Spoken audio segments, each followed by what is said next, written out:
Jesus said that the whole world would know that we are his disciples by our love. So we wanted to find out by asking people, how are Christians doing at being known for their love? Let's see what we find out.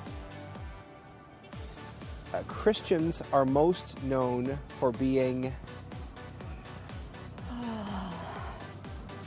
That's a good one. Christians are known for being... Nice. Good people, I think. The spiritualness, the Bible, all that kind of stuff. When I think of Christians, I think first of Christians being... Selfish. They judge other people for not living the way they live their lives. Sometimes it's do what I say and not what I do. When I was in Egypt, hypocritical, unfortunately. A little contradictory. Yeah. Forcing things upon other people because there's such a strong passion from Christians. I think they put it on other people unnecessarily and they're just really forceful and very rigid. Yeah, and sometimes really prideful as well. When I think of Christians, I think of people trying the best that they can but are falling short. Yeah, they're just, they don't practice what they preach, I don't think, most of the time. What are we supposed to be known for? Love. What is up, Dive? How you guys doing? Doing good? So obviously you didn't hear the beginning of that video, but essentially what they did was they went out to the streets and they asked people, when you think of a Christian, what do you think of? Like, what does a Christian represent? When you think of the church, what does that mean to you? And essentially what I want to dive into tonight, what I want to get at is, what are we known for? When we look at our lives, when we look at our walks as Christians, when we look at the church, what are we known for? What are we known for in our community? What are we known to as our friends, to our family? What are we known for? Those of you guys that don't know me, my name is Wes. I'm one of the teaching pastors here, and I just want to say I'm excited to have you guys out here. Did you guys have a good week? Oh, come on. You guys don't even have school. You guys should have, like, a super awesome week. I had to come to work every day. Like, did you guys have a good week? Yeah, like, or some weird weeks. Maybe some. That's all right. I like a weird week too. Actually, like, this is a good way to like summarize my week. So, me and Chelsea have been doing this thing where we're like trying not to eat certain kinds of foods. We're not like really eating sugar, and we're not like eating like kind of some junky food and that sort of thing. And Sunday, like we got to cheat a little bit, and so like I had in my mind like what I wanted, like all I wanted in the world, like just to make me happy, was a pizza and a Starbucks coffee. Like that's all I wanted. Like if I had those things, it was like, dude, cloud nine, right? And so like we shoot up to Hy-Vee, and like I pick out a pizza and I go to grab like the mocha frappuccino Starbucks. Do you know what I'm talking about? Like the ice cold ones. Dude, I love those things so much. So like I'm thinking about this like the whole way home. I'm thinking about like this mocha frappuccino that I'm like, I'm gonna down in like 3 seconds. And I get home and we've like made the pizza, and like I like open up my coffee, and I'm just like, I'm stoked, because at this point I haven't had coffee for like 2 weeks, and I'm like a coffee addict. And so like I am pumped, and I open it up and I start drinking it.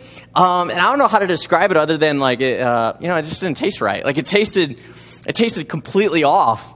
And so like I'm drinking more and more of it, like, oh, I should be like enjoying this. And then I look down at the bottle, and it's coconut mocha. And like all I could think is like, what devil puts coconut and mocha? Because like it just ruined it. And like I hate coconut. Like does anybody like actually like coconut? Wow, you guys really? I hate coconut. I think it's like the worst thing ever. And so like they took like my favorite drink and just ruined it. But like I knew I kind of had to enjoy it, so I'm like trying to sip, and it was just like, that's like the story of my week, I guess. Maybe that's the story of my life. I don't know. So like if you've had like not a perfect kind of week, I can understand that. I can be there with you. But anyway, so tonight, I was thinking about like what I wanted to like jump into tonight, because I'm really only here for 1 week. I get like, I don't know, a standalone. And then Jordan, who you saw earlier, he did announcements. He's going to do a series of 2 or 3 weeks. But I was trying to think, like, what do I want to talk about for tonight? Like, what do I want to jump into? And I got stuck on this idea. Any of you guys ever do that? Like, you read something or you heard something that kind of gets stuck, like in your head or in like your soul or something like that. And that kind of happened for me. So tonight I want to go to the 3rd John. So if you guys have your Bibles, go ahead and turn there. If you don't have a Bible, like there's Bibles right here. Like feel free to snag one. Does anyone need one? I'll toss it to you. Anybody else need one? Yep. Yep. Any others? If I toss them, you all want them then, huh? There you go, Lucas. There you go. Whoop. All right, so 3 John. So it's really easy to find. Go all the way to the end of the Bible in Revelation and go to the beginning of Revelation and then just turn over like a couple pages and you'll hit 3 John. All right, I'm going to go ahead and turn there with you guys. So if you have that one of those Bibles, turn there. If you have an app on your phone, go ahead and turn there. Otherwise, it'll be on the screen. But just to give you like a little bit of a background of what's going on here is John is writing this letter to this guy named Gaius, and he's the pastor of this church in Ephesus. And John is one of the original disciples, right? He's one of the inner 3 of Jesus. And this is long after Jesus died and was resurrected. It's about 60 years later. And so now John is like an overseer of a lot of churches. And Gaius is the pastor, and he's writing this letter to him.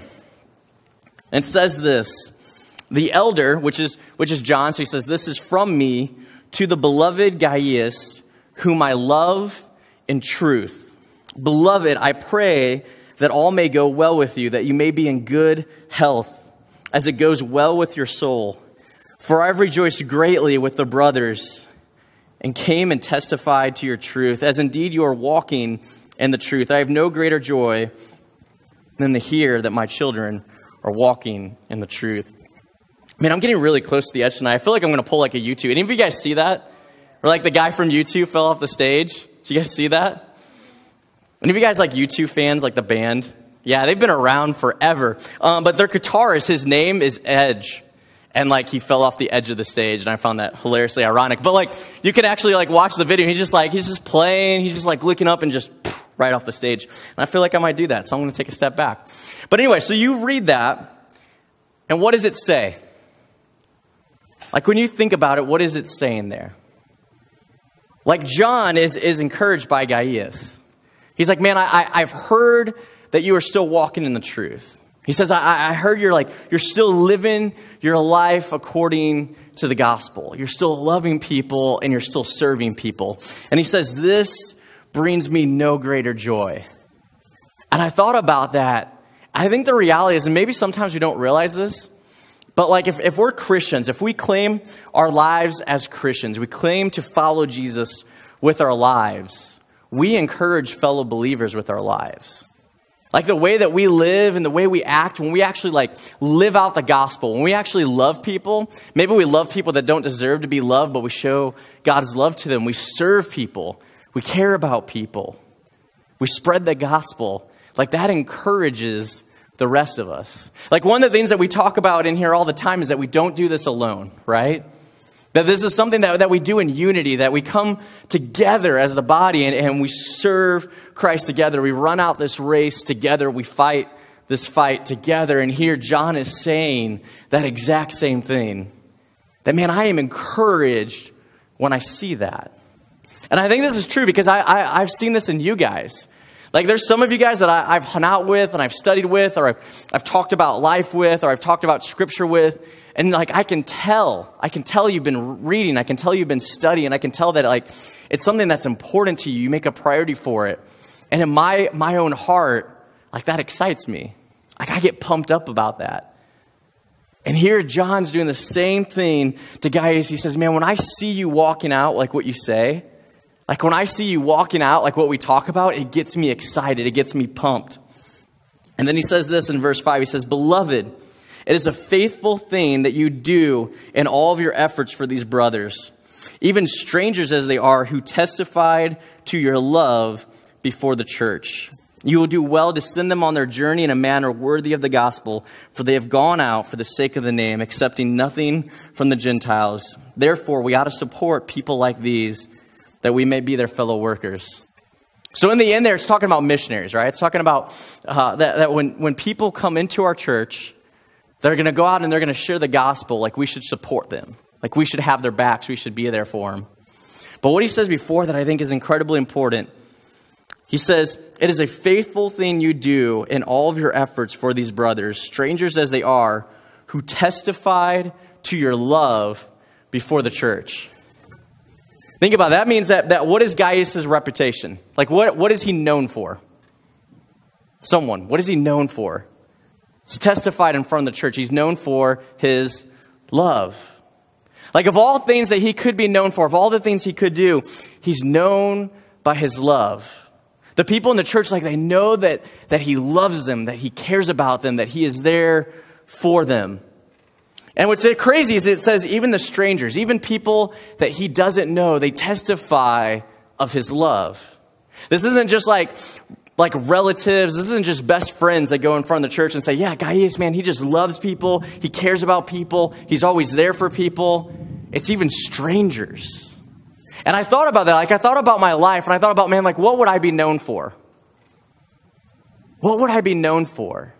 And I think maybe if we asked, like, some of you, like, what is Wes known for? Some of you might say that, right? Like, some of you might say, like, man, Wes loves people. Wes cares about people. Wes wants to serve people. But what about even strangers? Like, what would strangers say about me? Is my name well known for, like, loving people, that even strangers, like, yeah, I've heard about Wes, like, he loves people. He cares about people. And I think it's, like, a big deal what we're known for. Like, have you ever thought about that? Like, in your life, have you ever thought about what are the things that I am known for? Because, like, everybody has a reputation, right? Like, if we're honest, if we're real, like, in your high school, in your junior high, we all have reputations, right? Have you ever thought about what your reputation is? Like, what is your rep? What is it that when everybody else talks about you that they know you for? What is it? Is it your love? Is it that you care? Is it that you gossip? Is it that you backstab people? Is it that you curse? Like, what is it that you are known for? Because Gaius is known for his love. And then John continues to say, he says, I have written something to the church, but Diophorus, who likes to put himself first, does not acknowledge our authority. So if I come, I will bring up what he is doing, talking wicked nonsense against us.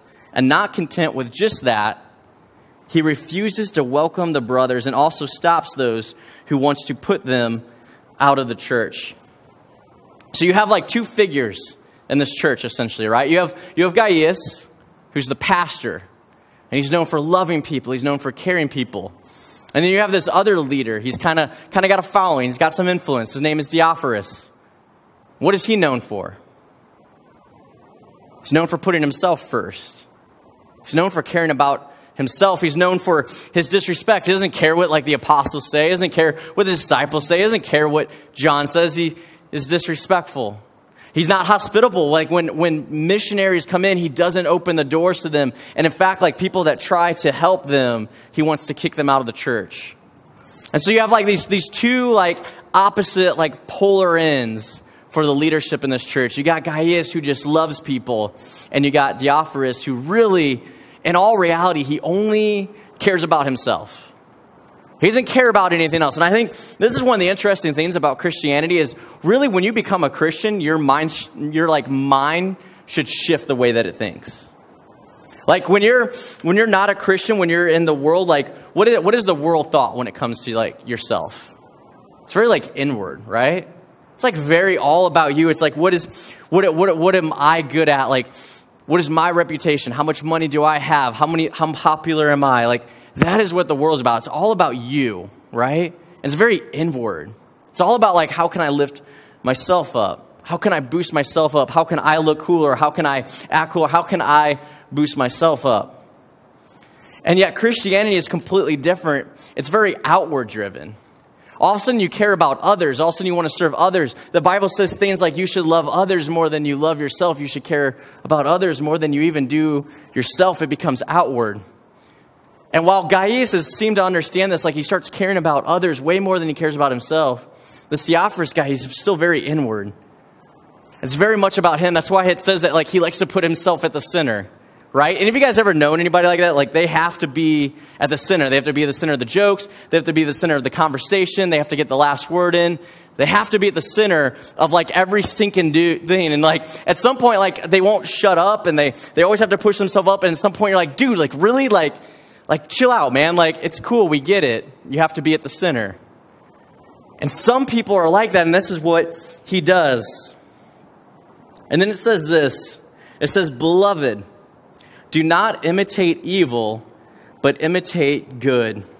Whoever does good is from God. Whoever does evil has not seen God. So it's like John understands this, right? John understands what's going on in the leadership of the church. John understands that there's the pastor, there's Gaius that loves people and cares about people, is for people. And he also understands that there's this other leader kind of rising up that's really only about himself. He only cares about himself. And so John writes this letter and he says, you have to understand what's going on here. He says, you really are going to imitate one leader or the other. Either you're going to start imitating good, and you're going to imitate Gaius, and you're going to start loving people, and you're going to start caring about people. Or you're going to imitate evil, and you're going to imitate Diophorus, and you're going to be about yourself. You're going to care about yourself. And what's interesting to me is both of these guys, their reputation, what they're known for, it's not rooted in what they say. It's rooted in their actions. And I think this is interesting for us because a lot of us, like, we may say things like we care about people. We may say things like we want to help the homeless. We may say things like we want to help those that maybe they're not as popular of us at school and they get made fun of and we want to be there for them. Maybe we say those words, but our actions don't show it. And the thing is like your actions, that is what's going to show who you really are. Like that is what people are going to know you for. Like I remember when I was in high school, there's this guy, his name was Jay Hickey, which is a funny name. But anyway, so like Jay was like this guy, like he used to just like, I don't know how to describe him. Like he thought he was really popular, but he made fun of everyone. Do you know what I'm talking about? Any of you guys ever met one of those guys that like, they're really cool to your face, and then they like make fun of you behind your back, and then they do it to every single person. So they think they have like all these friends and everybody laughs and jokes with them, and really they're just like a jerk and nobody likes them. Do you know what I'm talking about? And he was like that. I remember this guy was like unbelievable. He like would just walk behind people in the hallway and he just like smack the books out of their hand and kick them down the hallway and laugh and think it was hilarious. He would follow around like the kids that had like Down syndrome and make fun of the way they talked and the way they acted. Like just kind of like not a good person, you know? And I remember he broke his arm. He fell down the stairs at school, which was not funny, but a little bit. But like he fell down the stairs at school and he broke his arm. And I remember like he really had like no signatures on it. Like I thought it was so interesting because like he thought he was so popular. He thought he was a stud. And when he went around and he was talking to people, no one really wanted to sign it. Like nobody really wanted anything to do with it. And it was because like they remembered that like he's a jerk. And it took like something like that for him to start to realize like it wasn't the way that he thought it was, because he may have said things to you. He may have said like, dude, I'm your friend. I really like, this is cool. Like we're bros for life. But behind your back, he'd talk about you. And like his actions were the result that he ended up with. Not his words, but his actions. Like what we do matters. How we act and how we live out our lives, it really matters. And I think about that first video. Think about that first video of like, what are we known for? What is the church known for? And if you notice, a lot of those things, they weren't what our words are. They're what our actions are. They're what we actually live out on a daily basis. And I thought about it, and like I'm sitting in like my office, and I'm watching this YouTube. And I'm thinking, man, like how sad is it? How pathetic is it that like when you ask someone what a Christian is known for, you ask someone, what is the church known for? And they use words like judgmental. They use words like hypocrite. They use words like they're pushy. They just want to push stuff on you. I thought about that. I'm like, man, this is what our actions do. This is what we're known for in America. And it's crazy because Jesus, in John 13, Jesus says, they will know you are my disciples. They will know that you are for me by your love. Like they will know that you're on my side, that you are on this team, that you are a follower of Christ by your love. And yet here we are, however many centuries later, and we're known for the opposite. And so I thought about that. I thought, man, how do we change that? And I think the way that we really change that is we follow like Gaius' example. We follow like his example of actually doing something. And it says one of the things that he does is he takes in the missionaries, right? He does this work of missions. He actually is willing to put like his money where his mouth's at, you know? Like he does something about it. And I think like as a youth ministry, as a Dive Church, like that's what I want us to be. I want us to be people that actually do something in our world. We don't just talk about it and then do different actions and then that's what we're known for, but we actually like do something about it. This Saturday I was at Adopt a Cause. I don't know how many of you guys have actually been at Adopt a Cause before. Good amount of you guys. Adopt a Cause is actually a really cool thing. We team up with another church, and what we essentially do is we go down there and we pack up grocery bags. We pack up bags of food, and we take some time, we take some effort to do that, and then we go down to the park and we hand it out. We hand it out to the people that are homeless. We hand it out to people that are disabled. We hand it out to people that just don't have any income. Maybe they lost their job. And it fills a need, right? It fills a need in the city where there's people that otherwise wouldn't have food. I think maybe one of the best ways to show is, can we just go ahead and play that video? Can we play the Adopt a Cause video?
All right, so that gives you a little bit of idea of what it looks like as you walk through the line and you fill your bag full of food and you stuff a truck full of it, and then you go down to the park and you hand it out to people.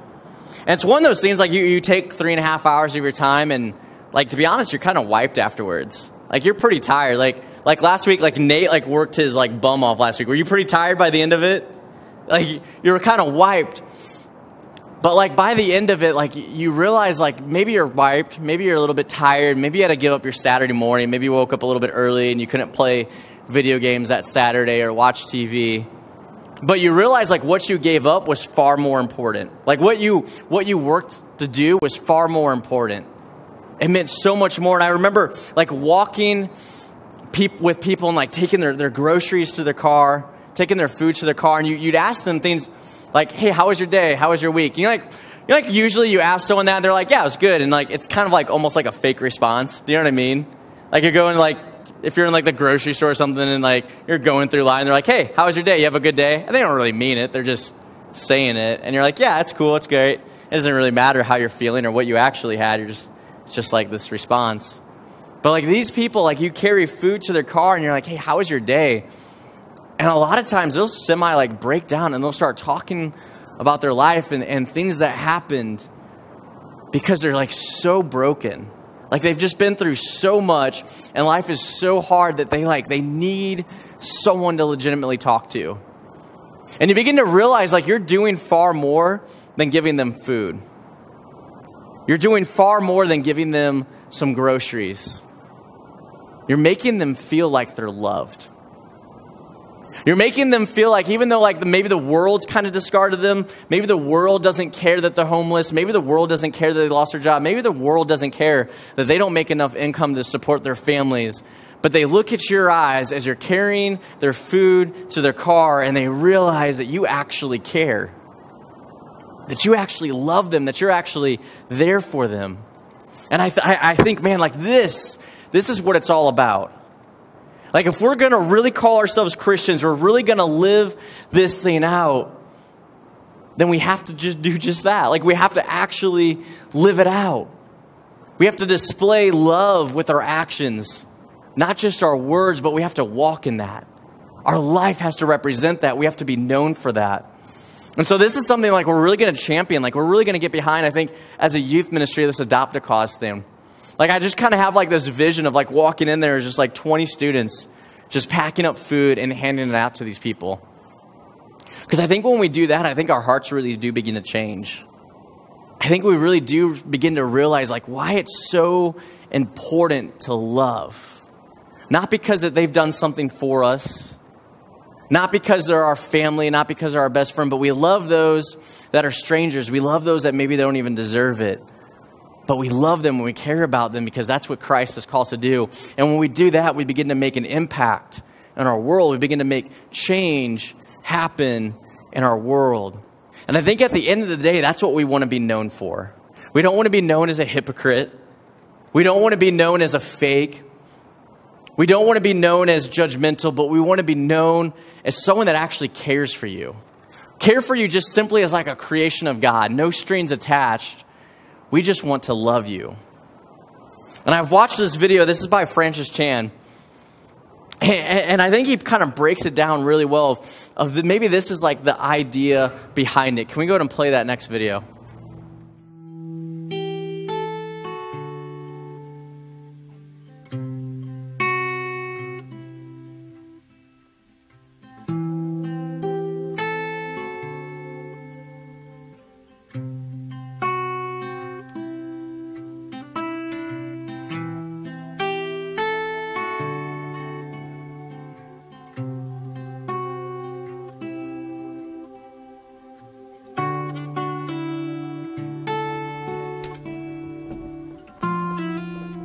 Probably sound like a broken record when I pray every night for my kids, because every night I ask for the same thing. I go, God, the only thing I really want for my kids is I want them to love you. I want them to love you more and more every year.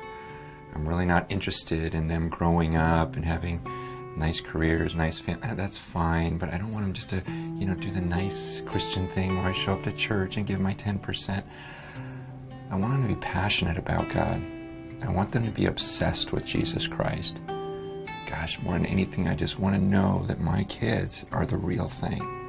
They really know who Jesus is, and they really love him and would do anything for him.